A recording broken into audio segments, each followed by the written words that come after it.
Fail ಆದರೂ pass ಆದರೂ ಕಡಿಮೆ ಅಂಕ ತಗೊಂಡ್ರು ಏನು ಮಾಡಬೇಕು? ಅವರಿಗೆ ಆಸಕ್ತಿ ಇರುವ ಕ್ಷೇತ್ರದಲ್ಲಿ ಅವರು ಮುಂದುವರಿದರೆ ಅವರು ಸಾಧಕರಾಗ್ತಾರೆ. ವುಮೆನ್ಸ್ ITIಯಲ್ಲಿ ಬೇಸಿಕ್ ಎಲೆಕ್ಟ್ರಾನಿಕ್ಸ್ ಅಂತ ಒಂದು ಕೋರ್ಸ್ ಇದೆ. ತಿಂಗಳಿಗೆ 25-50 ಸಾವಿರ ಸಂಪಾದನೆ ಮಾಡ್ಬೋದು.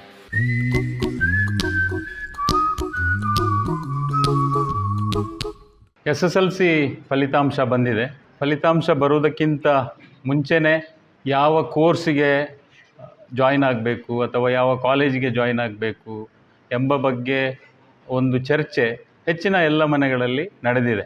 ಇದರ ಫಲವಾಗಿಯೇ ಅನೇಕ ವಿದ್ಯಾರ್ಥಿಗಳು ರಿಸಲ್ಟ್ ಬರುವ ಮೊದಲೇ ಕಾಲೇಜುಗಳಿಗೆ ದಾಖಲಾತಿಯನ್ನು ಕೂಡ ಮಾಡಿಕೊಂಡಿದ್ದಾರೆ. ಅಂಥ ಅಡ್ಮಿಷನ್ ಮಾಡಿಕೊಳ್ಳುವ ಖಾಸಗಿ ವಿದ್ಯಾಸಂಸ್ಥೆಗಳು ಕೂಡ ಬೇಕಾದಷ್ಟು ನಮ್ಮಲ್ಲಿವೆ. ಇದು ಅಧಿಕೃತ ಅಡ್ಮಿಷನ್ ಅಲ್ಲದಿದ್ದರೂ ಅನಧಿಕೃತ ಅಡ್ಮಿಷನ್ ಅಂತಲೇ ಹೇಳ್ಬೋದು. ಆದರೆ ಸರ್ಕಾರಿ ಕಾಲೇಜುಗಳಲ್ಲಿ ರಿಸಲ್ಟ್ ಬಂದ ನಂತರವೇ ಅಡ್ಮಿಷನ್ ಪ್ರೊಸೆಸ್ ನಡೆಯುತ್ತೆ.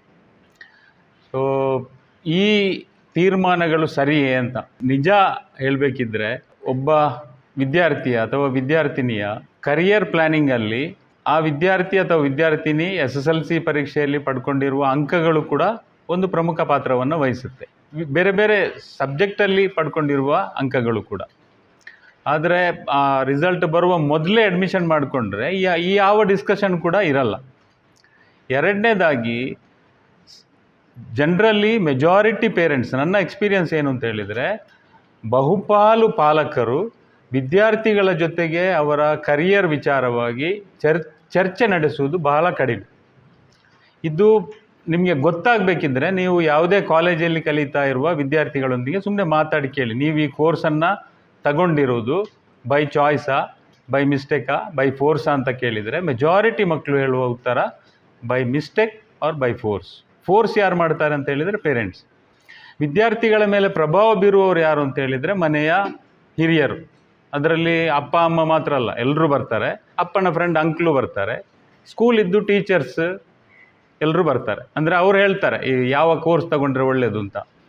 ಈ ಮಕ್ಕಳ ಮೇಲೆ ಪ್ರಭಾವ ಬೀರುವ ಪೇರೆಂಟ್ಸ್ ಆಗಿರಲಿ, ಕುಟುಂಬದ ಹಿರಿಯರಾಗಿರಲಿ, ಪಕ್ಕದ ಮನೆಯವರಾಗಿರಲಿ ಅಥವಾ ಟೀಚರ್ಸ್ಗಳಾಗಿರಲಿ, ವಿದ್ಯಾರ್ಥಿಯ ಭವಿಷ್ಯದ ಬಗ್ಗೆ ಉತ್ತಮ ಕಾಳಜಿಯಿಂದಲೇ ಸಜೆಸ್ಟ್ ಮಾಡ್ತಾರೆ ಅವ್ರಿಗೆ ಈ ಕೋರ್ಸ್ ತಗೊಳ್ಳಿ. ಬಟ್ ಸಮಸ್ಯೆ ಏನಪ್ಪ ಅಂದರೆ, ಅವ್ರು ಯಾರೂ ಕೂಡ ಕರಿಯರ್ ಕೌನ್ಸಿಲರು, ಕರಿಯರ್ ಗೈಡ್ಗಳು ಆಗಿರೋದಿಲ್ಲ. ಅವ್ರು ಏನು ಮಾಡ್ತಾರೆ, ಮಾರ್ಕೆಟ್ ಟ್ರೆಂಡ್ನ ಮೇಲೆ ಸಜೆಸ್ಟ್ ಮಾಡ್ತಾರೆ. ಇವಾಗ ಯಾವ ಕೋರ್ಸ್ ಕಲಿತವರಿಗೆ ಬೇಗ ಜಾಬ್ ಸಿಗ್ತಾ ಇದೆ ಅಥವಾ ಯಾವ ಕೋರ್ಸ್ ಮಾಡಿದವರಿಗೆ ಜಾಸ್ತಿ ಸಂಬಳ ಸಿಗ್ತಾ ಇದೆ, ಆ ಕೋರ್ಸ್ ನೀನು ಮಾಡು ಅಂತ ಸಜೆಸ್ಟ್ ಮಾಡೋದು. ಇದು ಸರಿಯಲ್ಲ ಅಂತ. ಸೊ ಕರಿಯರ್ ಪ್ಲ್ಯಾನಿಂಗ್ ಮಾಡೋದು ಹೀಗಲ್ಲ. ಅಂದರೆ ಯಾರೋ ಹೇಳಿದ ಒಂದು ಕೋರ್ಸನ್ನು ಒಂದು ವಿದ್ಯಾರ್ಥಿ ಅಥವಾ ವಿದ್ಯಾರ್ಥಿನಿ ತಗೊಳ್ಳೋದು ಕರಿಯರ್ ಪ್ಲ್ಯಾನಿಂಗ್ ಅಲ್ಲ. ಕರಿಯರ್ ಪ್ಲ್ಯಾನಿಂಗ್ ಹೇಗೆ ಮಾಡೋದು ಅಂತ ಹೇಳಿದರೆ, ರಿಸಲ್ಟ್ ಬಂದ ದಿನ ಯಾರೆಲ್ಲ ಈಗ ಅಡ್ಮಿಷನ್ ಮಾಡಿದ್ದಾರೆ ಅವ್ರು ಮಾಡ್ಕೊಳ್ಳಿ, ಏನು ಸಮಸ್ಯೆ ಇಲ್ಲ.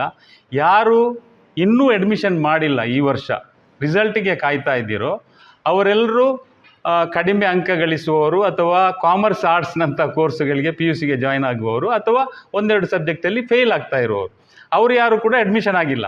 ಅವರು ಯಾವ ಕೋರ್ಸ್ ತಗೊಳ್ಳೋದು ಅಂತಲೂ ಇನ್ನೂ ಪ್ಲ್ಯಾನ್ ಮಾಡಿಲ್ಲ. ಅವರಿಗೆ ನಾನು ಏನು ಹೇಳ್ತಾ ಇದ್ದೀನಿ ಅಂತ ಹೇಳಿದರೆ, ನೀವು ಈ ದಿವಸ ಏನು ಇವತ್ತು ರಿಸಲ್ಟ್ ಬಂದಿದೆ, ಇವತ್ತು ಮನೆಯಲ್ಲಿ ಒಂದು ಬೈಟಕ್ ಮಾಡಿ.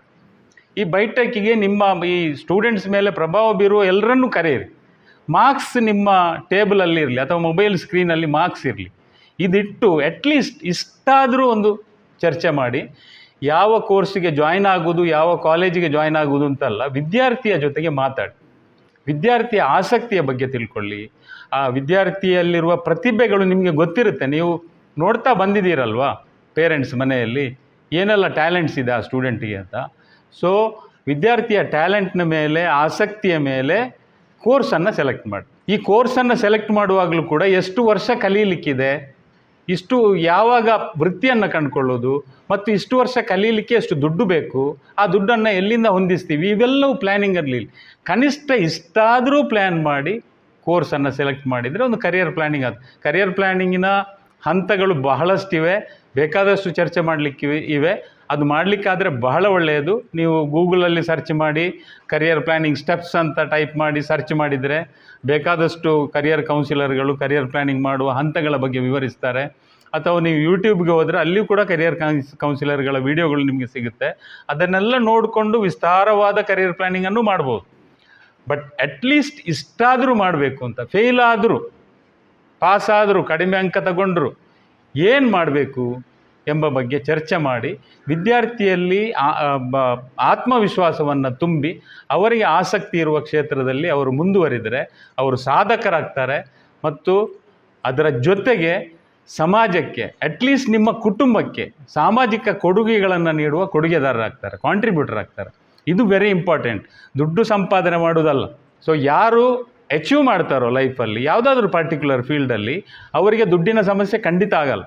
ಅಂದರೆ ಅವರಿಗೆ ದುಡ್ಡು ಎಷ್ಟು ಮಿತಿಯ ಒಳಗಡೆ ಬದುಕಲಿಕ್ಕೆ ಆಗುತ್ತೆ ಎಂಬುದು ಗೊತ್ತಿರುತ್ತೆ. ಆ ಮಿತಿಯ ಒಳಗಡೆ ಅವರು ಬದುಕ್ತಾ ಇರ್ತಾರೆ ಮತ್ತು ಅವರಿಗೆ ದುಡ್ಡಿನ ಸಮಸ್ಯೆ ಯಾವತ್ತೂ ಆಗಲ್ಲ ಮತ್ತು ಅವರು ಸಾಧಕರಾಗ್ತಾರೆ ಲೈಫಲ್ಲಿ. ಸೊ ದುಡ್ಡು ಸಂಪಾದನೆ ಮಾಡುವುದಕ್ಕಿಂತ ಸಾಧಕರಾಗೋದು ಮತ್ತು ಸಾಮಾಜಿಕ ಕೊಡುಗೆಗಳನ್ನು ಕೊಡುವ ಕಾಂಟ್ರಿಬ್ಯೂಟರ್ ಆಗೋದು ನಿಮ್ಮ ಮಕ್ಕಳು ವೆರಿ ಇಂಪಾರ್ಟೆಂಟ್. ಸೊ SSLCಯ ನಂತರ ಏನು ಕೋರ್ಸ್ ಆಯ್ಕೆ ಮಾಡಿಕೊಳ್ಬೇಕು ಎಂಬುದರ ಮುಂಚಿತವಾಗಿ ಈ ಪ್ಲ್ಯಾನಿಂಗ್ ಕನಿಷ್ಠ ಮನೆಯಲ್ಲಿ ನಡೆಯಲಿ ಅಂತ. ಇನ್ನು ಮೊದಲಿಗೆ ನಾನು SSLCಯಲ್ಲಿ ಫೇಲ್ ಆದವರಿಗೆ ಏನೆಲ್ಲ ಕಲೀಲಿಕ್ಕೆ ಆಗುತ್ತೆ, ನಾನು ಮೊದಲ ವಿಡಿಯೋದಲ್ಲಿ ಹೇಳಿದ್ದೆ. SSLCಯಲ್ಲಿ ಫೇಲ್ ಆದವರಿಗೂ ಕಲೀಲಿಕ್ಕೆ ಆಗುತ್ತೆ, ಅಥವಾ ಅವರು ಎಕ್ಸಾಮ್ ಈ ವರ್ಷವೇ ಸಪ್ಲಿಮೆಂಟರಿ ಎಕ್ಸಾಮ್ ಬರೀಬೋದು. ಅದರ ಜೊತೆಗೆ NIOS ಅಲ್ಲೂ ಕೂಡ ಬರೀಬೋದು. NIOS ನಿಮಗೆಲ್ಲರಿಗೂ ಗೊತ್ತಿದೆ, national Institute of Open schooling ಅಂತ. ಇದು ತುಂಬ ಸರಳವಾಗಿ ಯಾವುದೇ ಪರೀಕ್ಷೆಯನ್ನು ಬರೆಯಲಿಕ್ಕೆ ಆಗುವಂಥ ಒಂದು ಸಂಸ್ಥೆ. ಸೊ ಈ ಸಂಸ್ಥೆಯಲ್ಲಿ ವರ್ಷಕ್ಕೆ 2 ಸಲ ಎಕ್ಸಾಮ್ ಆಗುತ್ತೆ ಮತ್ತು ಆನ್ ಡಿಮಾಂಡ್ ಎಕ್ಸಾಮ್ ಅಂತಲೂ ಇರುತ್ತೆ. ಈಗ ಒಂದು ಎಕ್ಸಾಮ್ ಫಿಕ್ಸ್ ಆಗಿದೆ ಜೂನ್ 15ನೇ ತಾರೀಕು ಅಂತ, ನನಗೆ ಆವಾಗ ಎಕ್ಸಾಮ್ ಬರೀಲಿಕ್ಕೆ ಆಗಲ್ಲ, ನನಗೆ ಮೇ ತಿಂಗಳಲ್ಲೇ ಎಕ್ಸಾಮ್ ಕಂಡಕ್ಟ್ ಮಾಡಬೇಕು ಅಂತ ಇದ್ದರೆ ನಾನು ಆನ್ ಡಿಮಾಂಡ್ ಎಕ್ಸಾಮಿಗೆ ಫೀಸ್ ಕಟ್ಟಿ ರಿಕ್ವೆಸ್ಟ್ ಮಾಡಿದರೆ ನನಗೆ ಒಬ್ಬನಿಗೆ ಎಕ್ಸಾಮ್ ಕಂಡಕ್ಟ್ ಮಾಡ್ತಾರೆ. ಸೊ ಈ ಒಂದು ಅವಕಾಶ ಕೂಡ NIOS ಅಲ್ಲಿದೆ. ಮತ್ತು PU ಬೋರ್ಡಲ್ಲಿ ನೀವು PUC ಮಾಡೋದಿದ್ದರೆ 6 ಸಬ್ಜೆಕ್ಟ್ ತಗೊಳ್ಬೇಕು. ಇದರಲ್ಲಿ 5 ಸಬ್ಜೆಕ್ಟಲ್ಲೂ ಕೂಡ ಮಾಡಲಿಕ್ಕಾಗುತ್ತೆ, PUC ಮಾಡಲಿ. ಈವನ್ ಸೈನ್ಸು ಮಾಡಲಿಕ್ಕಾಗುತ್ತೆ. SSLC ಮಾತ್ರ ಅಲ್ಲ, ಸೈನ್ಸು ಕೂಡ ಮಾಡಲಿಕ್ಕಾಗುತ್ತೆ. ಸೈನ್ಸ್ನ NIOSನ ವಿಶೇಷತೆ ಏನು ಅಂತ ಹೇಳಿದರೆ, PU ಬೋರ್ಡಲ್ಲಿ ನಮ್ಮ ಪದವಿ ಪೂರ್ವ ಇಲಾಖೆ ಏನಿದೆ ಕರ್ನಾಟಕದ್ದು, ಅದರಲ್ಲಿ ಆರ್ಟ್ಸ್ ಮತ್ತು ಕಾಮರ್ಸ್ ಮಾತ್ರ ಡೈರೆಕ್ಟ್ ಅಂದರೆ ಪ್ರೈವೇಟಾಗಿ ಎಕ್ಸಾಮ್ ಬರೀಲಿಕ್ಕೆ ಆಗೋದು, ಸೈನ್ಸ್ ಬರೀಲಿಕ್ಕೆ ಆಗಲ್ಲ.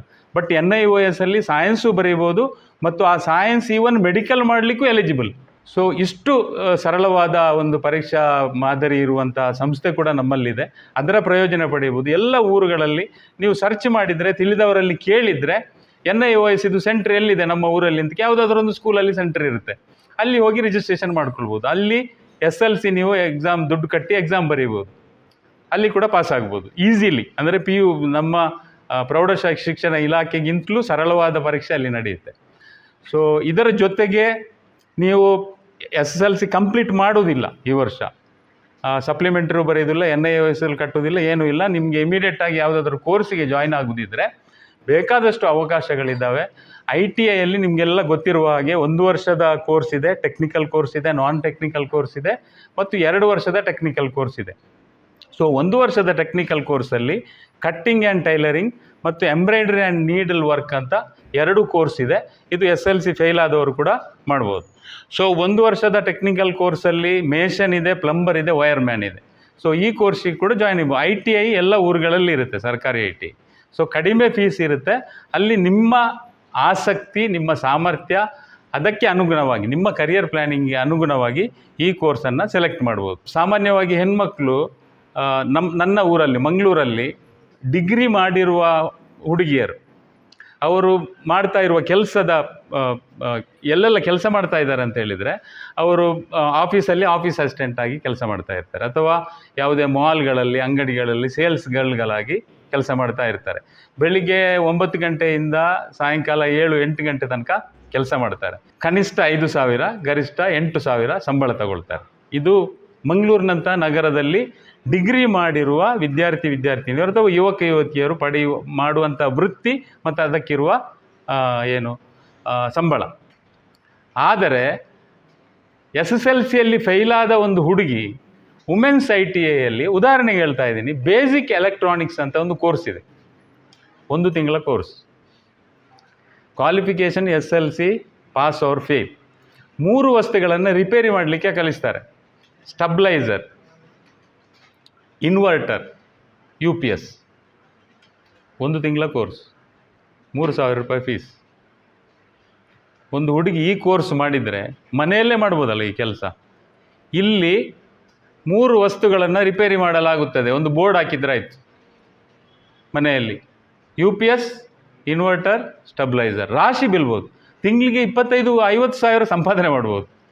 ಸೊ ಈ ರೀತಿಯ ಕೋರ್ಸ್ಗಳು ಕೂಡ ಇದ್ದಾವೆ. ವುಮೆನ್ಸ್ ITಯಲ್ಲಿ beauty culture and hair dressing ಅಂತ ಇದೆ, 2 ತಿಂಗಳ ಕೋರ್ಸ್. SSLC ಫೇಲ್ ಆದ ಹೆಣ್ಮಕ್ಳು ಕಲೀಲಿಕ್ಕೆ ಆಗುವಂಥದ್ದು. ಬ್ಯೂಟಿಷಿಯನ್ ಬೇಸಿಕ್ ಕೋರ್ಸ್ ಇದೆ, 1 ತಿಂಗಳ ಕೋರ್ಸು. ಅದೇ ರೀತಿ ನಾನು ಆವಾಗಲೇ ಹೇಳಿದ ಹಾಗೆ ಬೇಸಿಕ್ ಎಲೆಕ್ಟ್ರಾನಿಕ್ಸ್ ಅಂತ ಒಂದು ಕೋರ್ಸ್ ಇದೆ. Beauty culture and hair dressing ಇದೆ, 2 ತಿಂಗಳ ಕೋರ್ಸ್. ಹ್ಯಾಂಡ್ ಎಂಬ್ರಾಯ್ಡ್ರಿ ಆ್ಯಂಡ್ ಇದೆ. ಆರ್ಟಿಫಿಷಿಯಲ್ ಜ್ಯುವೆಲ್ಲರಿ ಮೇಕಿಂಗ್ ಅಂತ ಕೋರ್ಸ್ ಇದೆ. ಇದೆಲ್ಲ ಕೋರ್ಸ್ಗಳನ್ನು ಹೆಣ್ಮಕ್ಳು ಮಾಡ್ಬೋದು ವುಮೆನ್ಸ್ ITಯಲ್ಲಿ. ಹೆಚ್ಚಿನ ಎಲ್ಲ ನಗರಗಳಲ್ಲಿ ವುಮೆನ್ಸ್ ITಗಳು ಇರುತ್ತೆ.